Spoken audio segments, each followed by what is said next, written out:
SKT get choice of side for game 2. Of course, they have chosen blue. I think every team has so far this tournament. And we have the 2 mid lane bans we expect to see probably this entire series. Yeah, let's get quick explanations for every ban. Aurelion Sol, it's against Kuro. Faker doesn't really play it himself. Syndra, top tier pick. If you can first pick it, do it because it gives you so much pressure. Exactly, and then you have the Syndra Ryze bans obviously coming in against Faker. Yet to play Ryze at the tournament is Faker, but it is Faker's Ryze. You know you need to be able to ban it. He's been practicing it so much. Unreal win rate in solo queue. And Rox is obviously fearful of giving Faker a champion that can take over the game. Yeah, and then we'll look at the Jace, strong top laner pick, especially in the hands of carries. Maybe SKT don't want to sacrifice the first pick here and hand it over to Smeb. Smeb expected to kind of pick up the cannon or maybe even later on the Rumble, but he went for Poppy last game. And Nidalee actually does get banned away. I found this point actually quite interesting.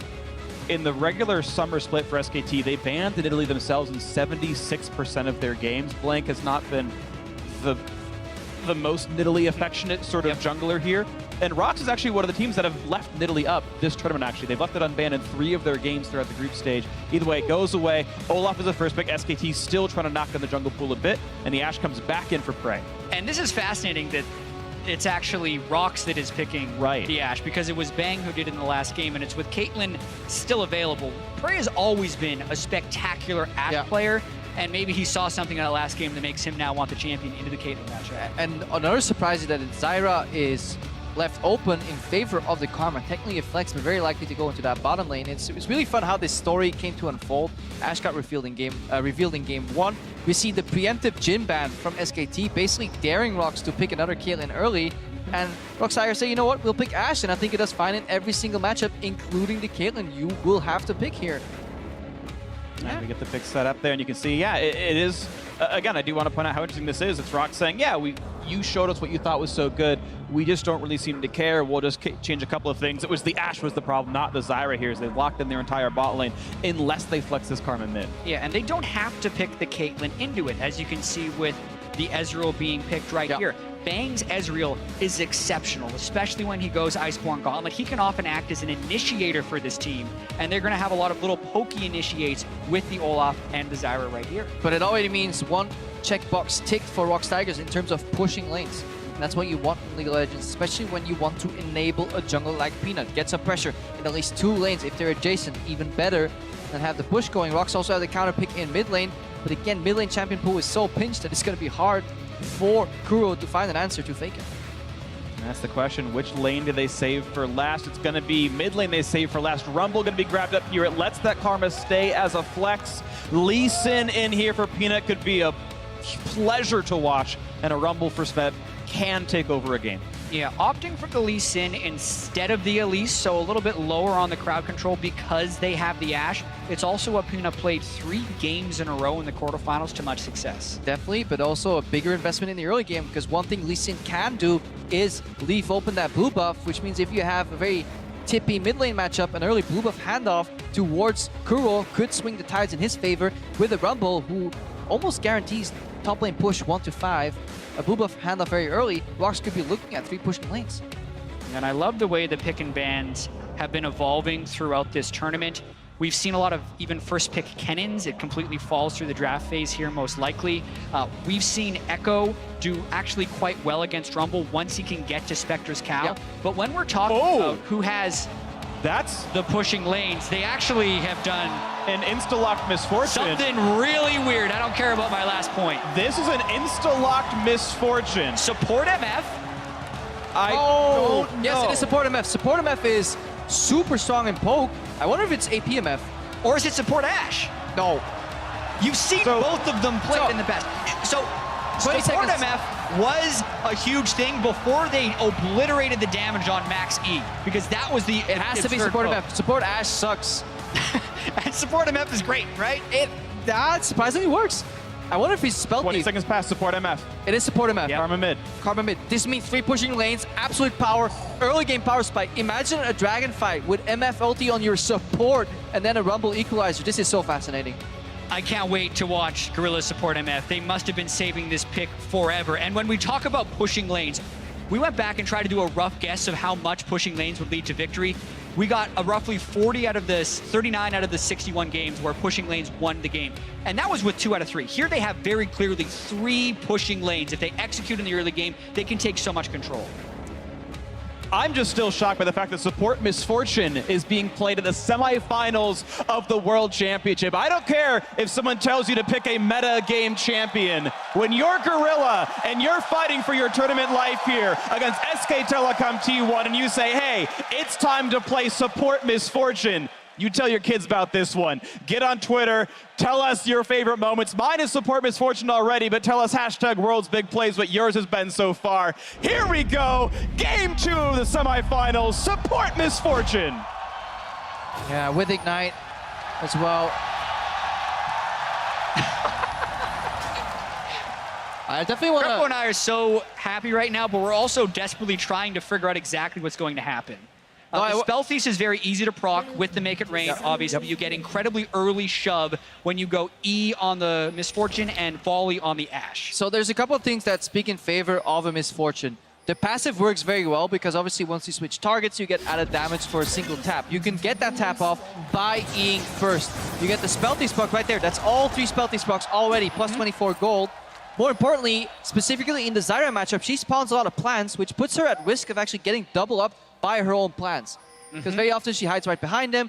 It is minor, it's only base damage. This is a very early spike, and more importantly, once we hit 6, Wolf and look at this. Wow, forcing an early flash out of Wolf with the chain slows. Once you hit 6, it is so easy to get blown up. It takes 1 arrow into a Misfortune ultimate plus Ignite, and you're just dead. Yeah, not to mention you can layer the Make It Rain on top of the Ashe arrow to give longer time caught into the damage over time. So a lot of things could work, but we also haven't seen it because it can be very vulnerable when you're running essentially a double marksman bottom. And then there's one more interaction, then I'm done ranting. When Zyra opens up on a snare on Misfortune, she can actually answer with the ultimate, because by the time the Zyra ultimate pops up from the floor, bullet time's already done. It's about the same second, it's about 1.5 or 2 seconds channel, which means you can actually just blast Zyra in the face whenever she goes for you. 3 seconds long as bullet time. Stranglethorns takes plenty of time, even after the cast animation. You'll get a lot of damage out. Gorilla running ability power quints for more Make It Rain damage. It scales off AP. Yeah, already see Rox pushing. Regardless of what support was going to be in this lane, they would yield the push. This is not a surprise. We need to look at Peanut. What is he going to do with this early information? And was he spotted out by a ward early on? It doesn't seem like it, even though SKT had quite a few members there in the river. Yeah, and Blank did a blue buff start, skipping Romp to very quickly go to his red buff because he doesn't want to get killed at his buff by Peanut. Peanut would have to take a very peculiar route to be able to get to him at this point. So at least very early in the game, Blank is able to get his clear. Yeah, both junglers got a leash. So nice hawk shot, they just found him at red. Yeah, because they knew he had a leash on top side too. This is totally expected here. SKT likely have a great idea of where Peanut is on the map as well. Yeah, and Krepo, you and I also talked about how much these teams can do with a deep ward early. One of the benefits of this Ashe pick is you get a very quick look of a ward deep in their jungle when you send Hawkshot through. And now that they saw Blank there, they can infer so much information about the rest of the game. Yeah, double up Blank. Look at it. Faker, or Kuro rather, has to lead to the left side in mid. Ghost burn by Blank. Lands a slow. How much more can they get? An empowered W to heal him back up. Kuro's okay, but Faker lands a bunch of damage. Nicely traded in by SKT's mid lane. And we saw Duke in the top lane as well immediately push out because he knows the Olaf path to the bot lane and he can't walk up unless he shows up. Right now we have Peanut going for the reactionary top lane camp. No more camping around bot lane passive 2v2s with range supports. Peanut is setting up for the counter gank on top lane. Not to mention, Blank burned his ghost in the mid lane, so if this counter gank does arrive, there's no escape for Blank if they turn on him. 2 versus 2. How far are they going? And it's going to be for Duke first. Look at the damage onto him. Nothing to do at all. And he's going to land the Sonic Wave for a quick punch in the back of the head. The audacity of Blank to get a gank off mid and then run straight up top without knowing where the enemy jungler is, that is a major mistake you do not make against a team like the Rox Tigers. And you have to blame both Duke and Blank for that one, because if it was going to be a 2v2, they were going to straight up lose it. That's now 29 CS to 10 in the top lane. Smeb acting beautifully. Should be on Broadway. Yeah, right into the brush. Makes it super easy. Duke chases all the way in blind. You can't do that at this level. And again, this is the power of information. They spotted Olaf on the red buff early. He knew he spotted out. Both these teams know they cannot gank double range support bot lanes. It just doesn't work in League. So the only reaction for Blank left was a gank mid. It was great. But then, instead of farming more, he ran to the top lane, Peanut lane waiting, and honestly, this is a mistake from Blank. Don't go for those plays. Yeah, not to mention they can now give the early blue buff over to Kuro. He hadn't necessarily been pushing Faker in early because Blank made the visit with Ghost, but when he gets this blue buff, goes back to base, this will be the 3 pushing lanes we talked about, and it allows Peanut complete freedom to try and go and make plays. This feels like the perfect Rox Tigers early game. Smeb's on a carry. He's ahead. Peanut's ganks worked out. Kuro's fine in the mid lane, gets a blue buff, but now it's turning a little bit sour. He has to flash away from Blank. That upsets what was looking almost perfect before. Still a lot of winning elements here for Rox Tigers. Yeah, Kuro was waiting on the right recall timing. I would have liked to see him go back a little earlier, get a little bit more immediate power and punish with that blue buff, but now he's a little bit delayed in his power. But it's okay in a sense. You can lose your flash when your jungler supplements your lane with vision. You can lean to one side, lean towards Peanut, and save your shield. And that's the only lane he can gank here. Smeb is relatively safe. Kuro no flash. Look at Peanut. He's protected by Kuro, and Kuro protected by Peanut himself because there's push in the bottom lane as well. If this is Scuffle, Gorilla on his support AP Misfortune will arrive much sooner than his counterpart. And that's the power of these pushing lanes. And look at that, Peanut. He already took the Raptors away. He's taking the Krugs out as well. But now it's the flash engage. Faker got the blue buff back, and Kuro stayed mid for far too long. But now it's Peanut maybe staying too long. The route is perfect by Wolf, and it's now turned around. And SKT pick up 2 kills. And it is so hard to punish SKT, but that is also total disaster thus far. Smeb, Rox is trying to make it up. They have double TP. Kuro could come as soon as he responds as well. Gorilla's a bit low. They got the slow on the Wolf, and there's the equalizer. Flash, heal used as well, but he's got the harpoons. He's got the kill, and Wolf is hunted for his skin. Bang now under the turret, and Smeb really wants this one. Puts the fire to the backside, and that's a kill for Prey. Now Smeb, how does he get out? Prey's gonna die to the turret. He's dead. Oh my gosh. I guess they live. For now. Oh, Blank is coming. One Olaf, a single he can't run in by himself. Let's go. Be a man. Get him, Blank. Kuro says no. That play is successful with the kills, but it takes so long. Look at the lanes for SKT. They're pushing back. Watching this one more time. Double TP, trying to get in on them. He lands the harpoon post-flash, which makes sure that he's able to secure that kill. Then they just look to speed themselves in because the Karma back at the turret gives the rest of the team some speed, and they just go straight into the second-tier turret and get him out too. Look at this. This is teamwork. Honestly, this is good communication. To pull that off on world stage, to go for that bounty of a play instead of just letting him die. Because imagine if you fumble that play. That's such a big mental hit right now. And they didn't lose that much because they pushed up their lanes adequately before. Would you actually trade? I guess you'd trade those 2 summoners for a kill? I think feels weird. You just want to get him back in base ASAP, have him back on the road. Really don't want him to die right there. Don't give more power to the bot lane. They're starved as well. This is a 40 CS tier Ezreal, 20 CS down, no summoners. If you visit him one more time, he's dead again. You just really don't want to give him any kills. Yeah, it's going to be a while before he can actually get to some powerful items. And the teleport cooldowns really aren't that long in that context. You can already see Kuro and Smeb have the ability to make a double TP play. They're always going to have that lane shoved. They're hoping to get deep vision within the red jungle of SKT, and I absolutely think that's their game plan, is to try and dive that lane over and over. And the pain point is about to happen. Once Prey and Gorilla, look, they're parking this lane right here. They're done pushing. They want to hit level 6 and then have the zoning threat of a Misfortune bullet time after that E. Because you E on Misfortune, you slow him down. It's the easiest arrow of your life to hit. And then, like, Prey doesn't even need that. Like, he can hit any arrow anyways, and then you just follow up with your ultimate combos and they're dead. And keep in mind, as you mentioned, trying to tower dive champions, there's now a TP advantage for SKT. Duke has it, Smeb does not. Kuro cannot match either. His teleport is down, so SKT can pile drive bot lane, generally speaking, easier, assuming all else stays equal. And it's something that Rox should have to play around. And I love the emphasis Peanut is putting on these Scuttle Crabs here. Safe ward over the wall. Look at it, he doesn't face check to get the optimal ward over in that little brush right there. Safety and face check super important. He gets the Scuttle Crab for his bot lane, which means they can play safe and play aggressive. Ashe arrow? Arrows land on the Wolf, and it's just going to be too much damage, too fast. Teleports be damned, who cares? A 2-on-2 kill for the Rox bottom lane. How do you beat Zyra? Poke! You outrange it. Blast a Misfortune, make it rain, arrow in her face, she can't escape. There is nothing Wolf can do because the summoners got blown earlier in that double TP trade. And specifically, they held the lane on their side, so by the time they hit level 6, they would have access to SKT. Beautiful play by that Rox duo lane. Yeah, it's true.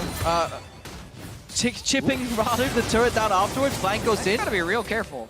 He walked in to grab a Q. I guess he's all right with this one. There is not that much threat. Spina had his ulti after all. And they play it beautifully. They amass the wave on their side, let it stack up, and then they use that massive minion wave as they go for an aggressive play. If it works, they poke them out of lane and they get free chip damage anyways on the turret. This is very coordinated Rox Tigers. We also have to point out that they're running a support MF, a mid lane Karma, and a top lane Rumble. They don't have the insane late game scaling. This is the type of aggressive play they're going to have to continue to make, and they can't have those mini plays where Peanut gets caught in the jungle or Faker gets a solo kill onto Kuro. Those things can't happen if they want to snowball this game. Yeah, that's why you see those 2 teleports in the bot lane. They want to get that tier 1 tower down ASAP so they can unlock the Infernal Dragon. They want to keep taking these bigs here. That's how you, in the current meta, can draft an early game team. We know real late game is you just stack objectives. You get 3 dragons and a baron, and then you beat whatever power disparity there is in gold or in scaling. Yeah, and how many Infernal Drakes are we going to see in this series? This is now 4 out of 5 dragon spawns have been Infernal. Feels a little scripted. We knew this was going to be a fiery matchup. Peanut, Papa Smith, he's talking about him spitting fire before this game. He was alluding to it. We wrote him that line. That's how it works. And the cutie pie was right all along. Prey's going to crit next attack. All right, Bang right now, 68 CS. He is down over 30 right now in this matchup, and he is constantly afraid, and he can't actually go QSS early in this matchup.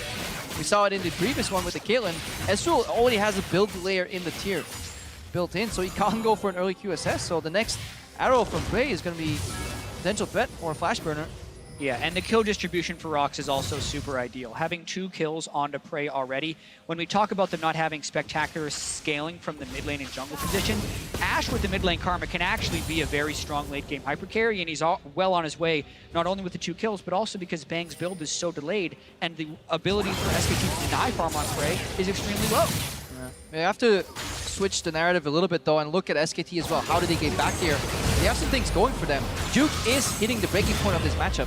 When he gets Merc threats in addition to that Spectre's Cowl, he will actually start out trading Smeb. Doing it right now. Peanut's Blank's actually coming up here to try and get a dive, maybe. And it could be the turning point. Smeb has teleported. He needs to use a teleport on the map in a 2v1 or 1v1. He is losing. Has flash, has ulti, decides to ult the wave and say it's only Blank who can chase you, but that's still a ghostable Olaf, and that requires the flash out of this one. Not much turret damage going to be had because the ulti. So it does the best he can. Another pain point for Rox Tigers is Faker in his mid lane. He is towering up in CS as well. That's exactly why Peanut is pressuring. This tier 1 tower is so important to take down. Ooh, splits the uprights. No kill to be had, but it does mean a lot of pressure on this turret. Peanut's going to stay there for a bit more damage, but Frey actually switches back to hitting minions. They will need at least 1 more wave. The question is, how good is Bang and Wolf's wave crew? They burn Stranglethorns on it, and he is going to do that to try to buy a little bit more time. Ooh, and here's the flash engage. Peanut flashes to land the Q, and now it's Wolf on the wrong side. He's spacing out so he can land the kick if he needs to. That's all the damage they need. Wolf goes down. He saves his summoner spells, and it's also the first turn of the game going to Rox Tigers. That is a 3,500 gold lead, short up slightly by top lane, going down. SKT finding some movements back in, but it's Rox ahead a lot. And it adds to their game plan. They're going to keep the 5 people down here, trying to get as much power right here as possible, then transition that squad to different lanes after they can secure the second tier turret. However, they are losing turrets on the rest of the map as well. Top lane is gone. Faker well on his way to chipping down that mid lane turret. And total turret damage gain that actually might be in favor of SKT. The question is which breakpoints are landed, because first turret is obviously a whole bunch of extra gold. It was also a completely finished second turret on the bottom lane as well, so it is an immediate influx of gold, but Faker will answer back mid lane outer, so really the only major difference is the fact that the first turret gold itself and that kill was handed over. It still cost Smeb his teleport, and it still cost all of that farm in the top lane that he did not get his Duke pushed in. But there's such a stark contrast in scaling in these two team comps, something we haven't really seen this Worlds, where there's such a distinct early game or mid game spike on Rox Tigers and much better scaling on SKT, almost unheard of in the current meta.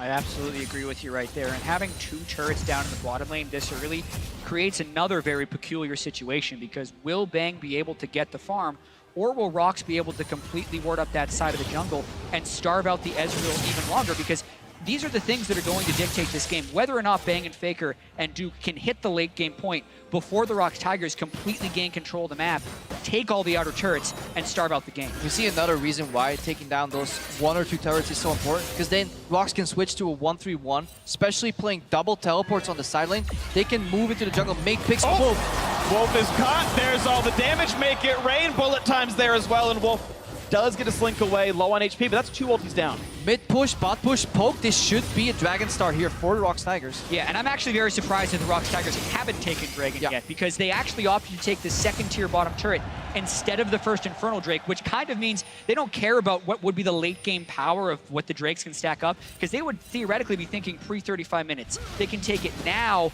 but it is a little bit delayed if they're looking to really stack them for late game. And honestly, what's been keeping them from taking the Dragon has been the vision SKT had and the pressure Faker had in the mid lane.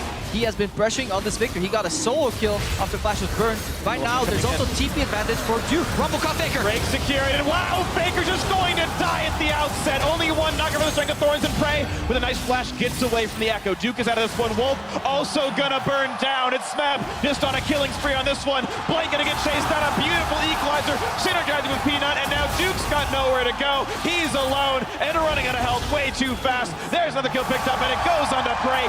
9-2 Rox Tigers. What a fight for the Rox Tigers, and Smeb found the pocket of vision where SKT couldn't see them, and SKT walked right into it, which is incredibly rare from SKT, who is normally a very measured team. But Smeb getting to open with Flamespitter in melee range of Faker completely changed the game. Rox completely set it up as a bait. They start the Dragon there, and how do you beat teleport advantage? Well, you simply walk down. Another arrow, good shift by Bang. You simply walk down to the objective. Smeb completely surprises, just like Jatt mentioned, out of Fog of War. Nobody expected him to be there. All eyes were set on Duke in the flank. Look, suddenly he unleashes on Faker, low mobility champion of Viktor. Nobody on the side of SKT was ready for there to be a rumble in that brush, and then it all starts collapsing downwards. Rox Tigers really leveraging their lead in the bottom lane, opening up the map that way, and then safely committing to the objective. They didn't start it until they were absolutely sure they could win that fight. Yeah, and you can just notice the domination of Smeb in that fight. He killed both Wolf and Faker with 2 flame spitters and 2 cycles of his harpoons. Then he had the ultimate afterwards to try and help with the 3rd kill.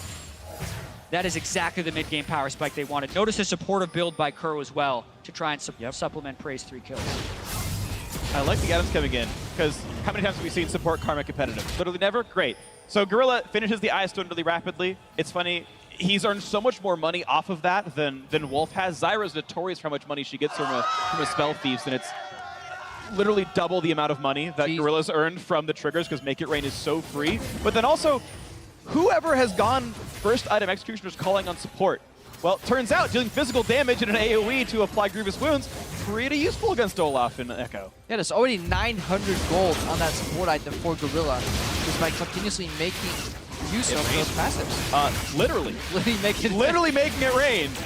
It's perfect. How have we not thought of this before? Right, The theming bonus is real. As a support. They want to steal this. Ooh, no, it's going to go to the blue team. That is SKT. Blank gets out with his life, and I believe he is the one wearing the buff as well. Eagle's going to go off to the side. Can he land the kick? No, Duke jukes away, and now Peanut's out of health. SKT with a beautiful disengage. Nicely played. And even though Rox has an extremely large early game advantage, it's mistakes like that that could cost them the game if they keep making these things. That's twice now Peanut is overextended. It is the nature of their style. They continuously go for high tempo, high aggression plays where sometimes there's a risk of failure, but over a large sample size of these plays, it generally works out for them. That's why they keep sticking to it, and that's why nobody minds them going for these plays. But the matchup like SKT, they gotta keep committing and delivering. Duke heavily injured. He's also got all the healing debuffs on him, but his health bar holds up long enough, and Wolf's able to zone the rest of the team away. But it's still a huge wave coming into the top lane. The shields are there, so they tank it up, and that will be another turret picked up. This will be the 4-2 turret scoreline, I think, here for Rox Tigers. If they can hold on with this wave, they are getting shipped down, and yes, they will have to wait it out just for now. The stun's not going to Really let risky. out, and oh, Duke is rooted. He can't ult in time, and Kuro's getting the kill credit. The turret as well. Look at the lead, 5,000 Rox Tigers. Duke didn't even have his ultimate. Why was he going in right there onto his parallel convergence? But they are going to try and set up a play on the bottom side. Peanut, he knows. trying to run forward to get out. Running left. He's got Swifty boots because you have something to jump to. There's a ward. It's really hard to catch Elise Sin here. Well, he's faster than Faker, and Prey's arrow, it's a zoning arrow. Makes Faker turn around, Peanut gets out. Makes it out somehow. He knew the gank was coming here, and most importantly, the tower's not chipped because the wave has disappeared here. So SKT kind of skirmishing for kills, but they're not taking objectives. Rox always tie their kills to objectives right now. That's why they're amassing such a large goal lead. And it's going to keep going. It's It's interesting because SKT has actually opted into fighting more than, honestly, I would have expected. If we're talking about a Rox Tigers comp that's going to get outscaled, I think Infernal Drake or not, and SKT's like, yeah, we'll fight you for Drake. Ooh, 4 for 0, maybe not so hot. Because the setup looked so good. It was a complete teleport advantage. Like, if you're a pro team and you see a TP ward in pristine position, you have TP advantage on an Ekko, on a flank, on 2 low mobility targets like an AShe and a Misfortune support, out of all things, you just gotta go and pull the trigger, and that's why it was so impressive that Smeb snuck in at the right time. Yeah, now we really get to see if Rox can close here on a giant stage, because they are up 5,000 gold. We know they're on a timer.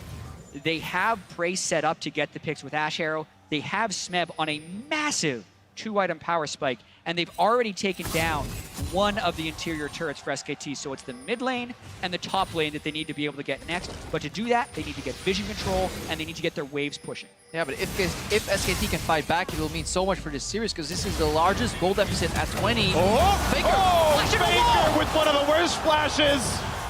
He needs practice tool. Down he goes. That's going to be a kill for Rox Tigers. Off the arrow cooldown. Bang tagged as well. Not much more. An incredibly rare missed flash there from Faker, and that sets up a powerful push by Rox in the mid lane. Faker's not there to wait clear. They have to try to do this with Olaf axes and no Ezreal ultimate. Ooh, big chunk on the Wolf as well. For a supportive build, Kuro's got plenty of damage. Short Shoes helping. Force for the kickback. Oh my gosh, that damage. Yeah, that is when you go Hexfinger on Lee Sin. It feels pretty good. Mid lane turret's gone. Yeah, the momentum for Rox here, it's very palpable. They have a really rough early start to game 1, but they fight their way back in multiple times in very creative ways.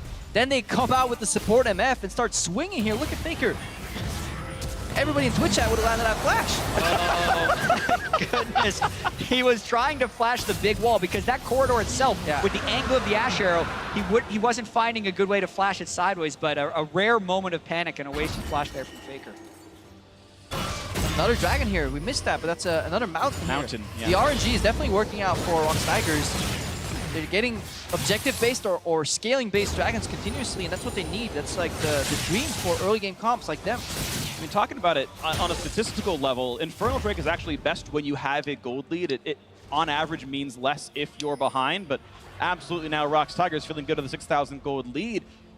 More stats ahead, of course, and if they ever go for an objective, they'll kill it pretty quickly. Peanut, once again, going to find Blank, who's just chipped down by the early magic penetration. Smeb lights him on fire with a harpoon. That's painful as well, and Rox Tigers getting pushed in a bit, though. Yeah, notice how SKT is trying really hard to get vision control over the Baron area. And with Mountain Drake, that's exactly what Rox would want for a 22-minute Baron. If SKT is just to concede the Baron, they probably lose the game, because 6,000 gold into a 4,500 gold Baron power play opens up an inhibitor and gives them a 10,000 gold lead. That's the game. So SKT is actually in a very dire situation in this match where they have to fight an early game team who is in the midst of a power spike, 22 minutes, to contest the Baron that Rox is going to try and force. And then we need to look at how can they do that. And the only way that seems conceivable is, honestly, Rox overreaching, which can happen, but it's unlikely given the way they've played so far. There's only been minor overreachings from Peanut. The other way is a TP flank from Duke. And to set up a TP flank, you need a lot of deep wards, but if Rox play it well, that possibility will be eliminated. And that makes it incredibly hard for SKT to walk into this comp with a Rumble and AShe and a Zyra. I agree, and I also want to talk about the Rift Herald that SKT got for Duke, because they're hoping that they can stall this Baron long enough by having good pressure in the bottom lane from Duke with the help of the Rift Herald, and then just delay Rox as much as possible, or force them into an odd number fight. Or if they can get division control when Rox sends 2 people for Duke, then they could potentially get a pick. These are the few ways that SKT could stall, although Rox Tigers clearly in the driver's seat. Definitely in the driver's seat, and also playing much more to their identity, you know, putting a carry on Smeb, very early aggression, mixing an early game aggressive jungler with strong pushing lanes here. It all ties together, and Rox get rewarded for their choices as well here. Complete surprise here with the Misfortune, allowing the Karma finally to be flexed. So often we had Karma support. See this duel. Another battle. Duke should feel pretty good fighting Smeb. Equal level. He's kept up with that one pretty well. And Smeb not even fighting during the overheat. Just doesn't want to punch for that extra damage. He knows he's going to lose that trade. Yeah, 0-3 Ekko versus 4-0-4 Rumble. Still wins the duel. So it definitely tells you so much about the matchup and how there is still a timer on the side lane. And if there's one matchup that you want to win, it is always the side lane pressure one in competitive league. And it's twice in a row now that SKT have picked top lane second, found a matchup that seems to be pushing better later on as the matchup unwinds. And it's the price Rox paid in Champ Select for saying, hey, we're going to hide this Karma as a flex. We're going to pick top lines so we can hold it for a little bit longer, and SKT get the counter pick, and it's paying off at least a little bit. And I can't stress enough how important it is that Rox can close out this game for their chances in this series. They've pulled out the surprise. They've had a great early game lead. And if they were to somehow crumple this and allow SKT to come back and go down 2-0 after seeming like they had SKT against the ropes, I can't imagine them actually winning the extended series. So Rox Tigers definitely have to grasp the opportunity in front of them right now. Yeah, 2 blue trinkets burned there, but the face check wasn't punished. They need to be in a position where they blow up the first target that they see. And also, Smeb just wants to join with teleport. That's what we're looking for. If you are the Rox Tigers right now, you want to rob any of the vision in the river. But the problem is, their setup is just inadequate. They don't have enough pink wards to accurately make it work. They need more river pinks. Just sweepers are not enough. Instead, they're going on the offensive. That's defendable. And actually, I think it was Faker who was able to land the last hit on the blue buff. I thought I saw the gold over his head. And yeah, even the contest for blue buff is not working. The side lane has no pressure. Duke is winning that. The mid lane is not getting pushed in because it's an Ezreal and Viktor. They wave clear for a living, basically. And Rox aren't getting a lot done. Messy plays. Rox right there. If that axe comes a second earlier, 2 of them base, 2 of them get caught. That's a Baron loss right there. Their Baron setup that they committed it so hard, multiple members there, was just done poorly. Yeah, and you look now, SKT still has pretty strong vision within their own jungle, which is where they could get caught. And there's no turret here for Kuro. The top side, pink wards go down for the teleport. What else can they get? Kuro trying to heal up in time, and he can't blank, gets the shutdown, he gets the kill. What's Kuro doing there? Why is he there? He's pushing a side lane with no river vision. He just had 4 of his teammates back in that brush, if not 3. This is another mismatch of Rox. They're losing their late game finesse. Absolutely, and that's the second time Kuro's been in a bad spot right when it seemed like Rox was going to take control of the whole game. There was very early on when Rox got a bunch of advantages. Faker solo kills him in the mid lane. Here, everyone else recalls while SKT actually has decent vision control, and he not only dies, but burns his flash while dying, which completely diminishes the pressure again. Arrow on the Bingo. The damage is here. He's able to flash away in time, but it's still Peanut on the chase. Gets a kick back, but doesn't quite get enough for it. That is still Bang missing all of his summoners now. A reveal, and Rox Tigers hoping to take control back to the top river. Yeah, but Smeb didn't go back to bot lane. Rox want a hard force because there's no teleport on Smeb. They may even just commit to the Baron. Yeah, no teleport on Duke, rather. And they're going in because here's Kuro with his teleport. Smeb a bit low, takes plenty of damage, but has no equalizer to cast either, and the Make It Rain doesn't do much. This may be the moment. They burn Faker low. He's out of summoner spells. They have Smeb here. Duke would be running in. They either need to get a pick here and multiple kills, or they need to secure the Baron because this gold lead continues to shrink. Rox trying to go right now. And they're on top of the Scuttle Crab, so this information is known. SKT looking for the play. Faker coming back in, and the other 4 right here. Smeb is low. No ulti on him. No arrow just yet either. It's Flank popping the ulti. 1,000 health on Baron. What's it going to be? The shutdown of the Olaf, and the secure for Peanut. The re-engage for Faker. He's going to pick up 1. So far, it's a 4 versus 4. Baron buff still on Rox. Prey dodging away from the CC, but he could get stuck. He could get shut down, but he trades it back, and Prey stays alive. Duke makes the big play, shuts down the AD carry, but he will get kicked down, and he will get picked off. 4 for 2, and the Baron secure for Rox. The instantaneous communication, realizing they could turn this fight. So many teams would have just left Prey to die, but they realized they can turn it around. And Rox Tigers knew they needed to go now. I love the focus when Blank tries to move in for the first steal. They all go to damage Blank before the Baron can be in smite range. And from there, Faker goes in. This is the moment you're talking about, Krepo, where they recognize they can turn it around. I mean, they could easily secure 3 buffs here. Prey flashes defensively, goes for stun, and turns like... This is so unexpected to get out of that fight. Winning shouldn't be possible. What a great call by the Rox Tigers. They knew they had the early game advantage, and they've had some slight missteps throughout the mid-game, but that Baron incredibly crucial in their quest to try and win this game. They killed most of the outer turrets. They have to push in for inhibitor turrets here. And again, it was by a really good decision by Smeb to not match bot for bot, even though both teleports were down. He knew Smeb burned, or he knew how to Duke used that teleport earlier on the pick on Kuro. When the Ekko was in the bot lane, Smeb just joined the fight, basically telling SKT that they were playing 4v5 on the left side. That's why Rox was so brute forcing on certain plays almost seemingly overextended because they always knew they had a 5v4 and they didn't have to kill. They just had to wound, send them back to base, and then go for the aggressive Baron. Really well thought out by Rox. This is the play that started minutes in advance. Just like the previous game, it's still Rox in a bit of a time. Oh, he killed him. Outscaled is still there. Whoa! That's all the damage. Peanut needs mid inhibitors down as well. 5v4, keep on going. Peanut just exquisitely synth play right there, burning the arcane shift with his first Sonic Wave and then killing him on the second one. That was just perfect, and it's exactly what Rox needed to continue to push in. Dirty plays by Peanut. Back in his element. He definitely shook off the game one.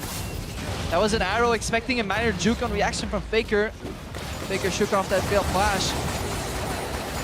Quick wave clear comes through. That wave is gone, and with only a cannon, not even a turn off backdoor bonus, so not a lot of gains to be had. Blink even smites it away for good measure, but the new wave is coming in 5 seconds. And that Baron play seems like it's turned the corner for the Rox Tigers to allow them to try and push in and close this game. Bang still dead, still have Baron buff. They push SKT off the turret, and they Blink go. is low. They want a little bit more than Olaf gonna run away. Pops the Ragnarok. Smeb's gonna be careful. Pops Zonia's to stay alive, and it's an inhibitor down. Duke is on the chase for Krepo, getting what damage he can. Holds back for plenty of damage, and Rox Tigers are dangerously close to death. It's gonna be Kuro falling. Duke trading his life for that one, and blanks around the flank. He can get the slow. They've caught up Smeb, and Gorilla has to just run away. That's a pretty clean 4 for 0. Beautifully done, SKT. And just when SKT wanted to turn it around, they came up with a huge play, and that just began with Duke pulling off a wondrous combo to start that.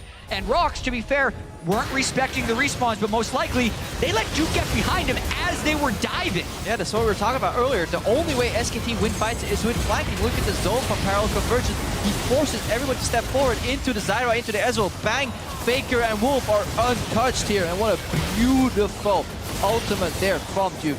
He still had the Guardian Angel at the end of the fight as well. Faker was able to just chase at the end of the fight. Blank sticks around from this side of the wall to land axe after axe, and even though Rox Tigers pulled out that great Baron play, the gold lead is kind of forfeit. We're back to about 1,000 gold different than what it was before Rox even got the Baron, and SKT will still have a chance. They absolutely do. 5,000 gold difference, not the worst to be had. You just saw the end result of Bang running up the map and stealing a red buff at the end result of that team fight, knowing there's no contest, taking everything he possibly could, like stealing a red away, getting on an Ezreal feels really good. And we gotta look at the wardrobe now, because Duke is looking for a repeat of that scenario around the next Infernal Dragon. That's the one that's gonna spawn. Both these teams are already setting up for the Dragon. Yeah, setting for Dragon, but also making what plays they can. Peanut was in a pretty dangerous spot, but thankfully wasn't really spotted. Still got an Olaf chasing, though. He could get surrounded. Rox is in a really weird position right now, though. Prey and Gorilla are both shoving the top lane, so SKT know that Rox can't get the backup. This is going to be dangerous. Peanut's going to keep running. Wolf's going to look for the... Oh, not going to get the root, but the Strike of Thorns will land. The kickback doesn't mean much to Blank, and that should be a kill onto the Rox Tigers jungler. But he's just buying time. Yeah, pushing the bottom side. This is what SKT is trying to punish. They're going to get the inhibitor. Gorilla putting down 5 damage auto attacks, doing what he can to keep mid lane alive because top inhib has been killed, and they even got the pick off on Bang. Rox doesn't actually have to stop pushing right now. If they can delay the recalls. The arrow! Arrows. Look at the arrow! Get teleport! He's gonna stop Duke! He stopped Duke, which means they can push. It's now on Wolf. It's a teleport coming in for Smeb and Kuro. How much more can be done? They want to win right now! The tank. Wolf running out of health. He's gonna die off. Onto the turrets they go, but the minions are gone, and it's too much. SKT are here to defend. This is a difficult 3v2. Pushing down Duke, down below 1,000. Ult's back on towards Prey. Push back yet again, but Smeb's running low. But they get it. It's on the Nexus. They're trying to burn it down. Is this not going to be enough? It's not. Rox Tigers answer back with game 2. I love this series. Back and forth and back again. Rox Tigers looked like SKT was going to be able to bring it back on them, and by pushing from the middle of the map all the way through to the Nexus, the cross-map bash arrow to interrupt the teleport, the chase kills as SKT tried to fumble back for the defense of their Nexus. Unbelievable manner in which Rox finished that game. And it just shows you that all these events are tied together. It starts with a pick on Peanut, and Rox have 2 members in top lane and say, you know what, buy time, stall. Peanut went for the most efficient kick, just trying to survive as long as he could. Duke actually was basing initially, canceled his base, started teleporting in the same spot. It looked like he saw the arrow being casted, but then he just went again for the teleport at the very last second. This may have just been the increase in channel time that cost him that teleport. got hit, and then the presence of mind right after to keep targets switching between turrets, members, turrets, Nexus. So smart by the Rox Tigers. And we talk about momentum in this series, how if Rox Tigers would have lost this game, they would have just lost control of the series and most likely been out of the tournament. But the way in which they continue to take risks and continue fighting, and even if SKT gets a kill on Peanut here, or even a 4 kills in the base as Rox is pushing in, they will never stop applying pressure. And to win a game in a fashion like that, that's not the way traditional LCK machine teams play. This is Rox Tigers. They're a different breed of team. They're an easy team to love. I mean, SK Telecom T1 are one of the most beloved teams. Faker, you heard the cheers for him when he was announced. Like, oh, yay, Kuro. Oh, yay, Prey. And then everyone goes wild for Faker. He's one of the major faces of the game. And you're seeing Rox Tigers just steal the fans' hearts with their personalities. Peanut has been kind of a pleasure to watch as well. The way they play is easy to love as well. And it's Rox Tigers hoping to finally have that groundswell saying, now when it matters most, now it's time. This is the time we finally take down SKT. We didn't get the chance to beat you in the summer finals. KT did that for us. So this is the time in the semis to finally get a chance to hoist the Summoners Cup. Let's knock down SKT. How can you not love Peanut, though? The guy's like a miniature human. He looks so frail, but then he just shows up on League. Like, he fails his first gank in the first game that could tilt players for the rest of the series. Next game, he plays super aggressive. He just overextends and dies one time, and the next play he makes is he gets bangs, shift, goes back in, 1v1s him in the middle of the base. Like one of the world's best AD carries on Ezreal, one of the best AD carries or Ezreals that have ever played. He just 1v1s him simply in the base as Lee Sin. This guy is so freaking good. And let's not forget, Rox Tigers just played support MF and won. Yeah. Like, let's let that sink in a little bit as this series is now tied 1-1. Yeah. We're in for a treat. We had a damage graph in the middle of the game where Gorilla was second amongst the teams. Smeb was first. He was second, more than the AShe, more than the Karma. Shocker, more than the Lee Sin. So that's fun. MF ban, maybe. We'll see. But let's watch it down to Dash and the rest of the guys for that win.